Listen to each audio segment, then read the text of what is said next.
أعوذ بالله من الشيطان الرجيم. بسم الله الرحمن الرحيم والصلاة والسلام على رسول محمد سيد الأولين والآخرين. مدد يا رسول الله سادة أصحاب الدستور مولانا شاء الله فعل وسلم محمد طريقتهم الصحبة والخير في الجميع. يسروا ولا تعسروا. بسم الله الرحمن الرحيم. ইয়াসসিরু ওয়ালা তুআসসিরু, فضائلك অর্থাৎ সবকিছুকে সহজ করুন, কঠিন করবেন না। অর্থাৎ আপনারা কাজকর্মে সহজ পন্থা অবলম্বন করুন, দুনিয়া এবং আখিরাত উভয় ক্ষেত্রেই, যাতে সকল বিষয় মানুষের জন্য বোঝা হয়ে না দাঁড়ায়।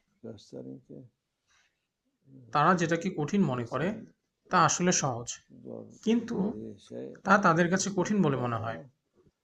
ইবাদত মানুষের কাছে কঠিন মনে হয়, কিন্তু এই ইবাদত বা নেক আমল করা এটি কঠিন নয়। অন্যদিকে ইবাদত না করা এবং নিজের ইচ্ছা মতো যা ইচ্ছা তাই করা এবং যা ইচ্ছা তা না করা, এগুলো অনেকের কাছে সহজ বলে মনে হয়। এবং অনেক মানুষই রয়েছে যারা এই অবস্থায় থাকে এবং তারা মনে মনে ভাবে, হ্যাঁ, আমাদের জন্য এতটুকুই যথেষ্ট, আর কিছুর প্রয়োজন নেই। এবং মানুষ কষ্ট পেলে তারা কষ্ট মানুষকে ভালো থেকে দূরে সরিয়ে দেয়। এবং এই দুনিয়াবী বিষয়গুলো ঠিক একই রকম। আপনি যদি কোনো কাজ করতে যান, তবে তা সহজভাবে আপনার জানা নিয়মে বা আপনি যেভাবে অভ্যস্ত সেভাবেই করুন। আপনি যদি মানুষের সাথে মেলামেশা করেন, তবে তাদের অবস্থা অনুযায়ী তাদের সাথে কথা বলুন। আপনি যদি তাদের এমন কিছু দিয়ে সম্বোধন করেন যা তারা বোঝে না, তবে সেটি তাদের পক্ষে বোঝা এবং আপনাকে বোঝাও তাদের জন্য কঠিন হবে। সুতরাং পরিস্থিতি যখন কঠিন হয়ে যায়, তখন তারা আপনার থেকে দূরে সরে যায় এবং তারা নিজেদের ইচ্ছে মতন কাজ করে। সুতরাং সহজ করা এবং স্বাচ্ছন্দ্য থাকা প্রতিটি কাজে এটি অবশ্য প্রয়োজনীয়। কেনাকাটা এবং ব্যবসায় স্বাচ্ছন্দ্য রাখা, পরিবারের মধ্যে স্বাচ্ছন্দ্যতা রাখা, অবশ্যই আপনার সন্তানদের ক্ষেত্রে কিছু পরিস্থিতিতে আপনাকে তাদের সীমা দেখিয়ে দিতে হবে এবং তাদেরকে কি করা উচিত এটি শেখাতে হবে। কিন্তু অন্যান্য পরিস্থিতিতে সকল কিছুকে আপনাকে আরো নম্রতার সহিত সহজ করতে হবে।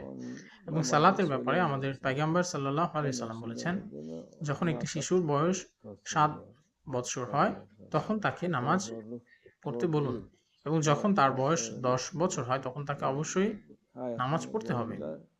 এবং সেই কষ্টটি কঠিন নয়, কারণ ধীরে ধীরে তারা শিখবে এবং এই ইবাদত না ছেড়ে সারা জীবন তারা সেই পথে চলতে পারবে। এবং রোজার ক্ষেত্রেও একই নিয়ম প্রযোজ্য। এবং সকল ইবাদতই এক। মানুষের সাথে ভালো উত্তম আচরণ করা, মিথ্যা না বলা, মানুষের ক্ষতি বা তাকে প্রতারণা না করা, এই সকল কিছুই উত্তম গুণাবলী এবং জীবনের স্বাচ্ছন্দ্য হিসেবে বিবেচিত হয়। আর এর বিপরীতে মানুষের ক্ষতি করা, ঈমান বিশ্বাস ভঙ্গ করা এবং এই জাতীয় অন্যান্য মন্দ কাজ মানুষের কষ্টের কারণ। যা আপনি পেয়েছেন তা ফিরিয়ে না দেওয়াও একটি কষ্ট। অনেক সময় পরিবারের মধ্যে বনিবনা না হওয়া, এটি একটি কষ্ট। আল্লাহ আযজা ওয়া জাল্লা এবং পয়গম্বর সাল্লাল্লাহু আলাইহি ওয়াসাল্লাম বলেছেন, সবকিছু সর্ব উত্তম এবং সুন্দরভাবে করা উচিত। আমাদের নবী সাল্লাল্লাহু আলাইহি ওয়াসাল্লাম সমগ্র ইনসানের জন্য একটা আদর্শ, শুধু মুসলমানদের জন্য নয়, বরং সমগ্র মানব জাতির জন্য। এবং আমাদের পয়গম্বর সাল্লাল্লাহু আলাইহি সাল্লামের পথ একটি সুন্দর পথ, মানবতার পথ, মানব জাতির জন্য সেটি সুখের পথ। আল্লাহ আযজা ওয়া জাল্লা যেন আমাদেরকে এই পথ থেকে কখনো বিচ্ছিন্ন না করেন, ইনশাআল্লাহ।